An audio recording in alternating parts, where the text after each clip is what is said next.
SL. ಭೈರಪ್ಪನವರು ಒಂದು ದೊಡ್ಡ ಕ್ರಾಂತಿಕಾರಿ ಸಾಹಿತಿ ಅಂತಲೇ ಹೇಳ್ಬೋದು. ಅವರು ಹಿಂದೆ ಅವರು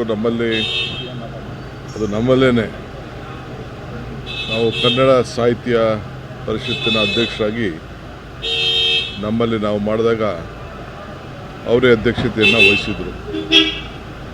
ನೇರ ನಿರಂತರ ಯಾರಿಗೂ ಕೂಡ ಹೆದರದೆ ಅವರ ಅಭಿಪ್ರಾಯವನ್ನು ವ್ಯಕ್ತಪಡಿಸ್ತಾ ಇದ್ದರು. ಸೊ ಇವತ್ತು ಅವರು ನಮ್ಮ ಜೊತೆ ಇಲ್ಲ ಅಂಥೇಳಿ ತಿಳಿದು ಭಾಳ ದುಃಖ ಆಯಿತು.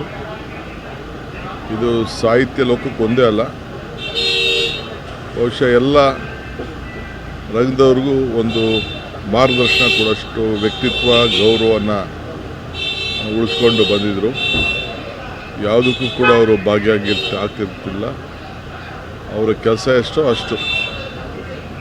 ಅಷ್ಟು ಮಾಡಿ ಇವತ್ತು ಅವರ ಹೆಸರು ಶಾಶ್ವತವಾಗಿ ಉಳ್ಕೊಂಡಿದೆ. ಅವರ ಆತ್ಮಕ್ಕೆ ಶಾಂತಿ ಸಿಗಲಿ. ಕರ್ನಾಟಕ ಸರ್ಕಾರ ಮತ್ತು ಕಾಂಗ್ರೆಸ್ ಪಕ್ಷ ಎರಡೂ ಕೂಡ ಕಂಬನಿಯನ್ನು ವ್ಯಕ್ತಪಡಿಸ್ತದೆ. ಭಗವಂತ ಅವರ ಕುಟುಂಬವರು ಮತ್ತು ಎಲ್ಲ ಅಭಿಮಾನಿಗಳು ಕೂಡ ಈ ದುಃಖವನ್ನು ತಡ್ಕೊಳ್ಳುವಂಥ ಶಕ್ತಿ ಸಿಗಲಿ ಅಂಥೇಳಿ ನಾನು ಪ್ರಾರ್ಥನೆ ಮಾಡ್ತೀನಿ. ಅದು ನನಗೆ ಮಾತಾಡಲ್ಲ, ನೋಡೋಣ ಕ್ಯಾಬಿನೆಟ್ಟಲ್ಲಿ. ಹಾಗೆ ನಾನು ಏಕಾಏಕಿ ಮಾತಾಡೋಕ್ಕಾಗಲ್ಲ. ಅದೆಲ್ಲ ಅನೇಕ ಚರ್ಚೆಗಳು ಮಾಡಬೇಕು. ಚರ್ಚೆ ಮಾಡಿ ತೀರ್ಮಾನ ಮಾಡಿ. ಅದೆಲ್ಲ ಈ ಸಂದರ್ಭದಲ್ಲಿ ನನಗೇನು ಅದೆಲ್ಲ ಮಾತಾಡೋದಲ್ಲ, ಅದೆಲ್ಲ ಮುಖ್ಯಮಂತ್ರಿಗಳು ತೀರ್ಮಾನ ಮಾಡ್ತೀನಿ. ಈಗ ನಾನು ಕಾವೇರಿ ಆರತಿ ತಯಾರಿ ನೋಡೋಕೆ ಹೋಗ್ತಾ ಇದ್ದೀನಿ KRSಗೆ. ಸೊ ನಮ್ಮವರ ತಂಡ ಎಲ್ಲ ಸ್ವಲ್ಪ ಸಾಂಕೇತಿಕವಾಗಿ ರೆಡಿ ಮಾಡಿದೆ.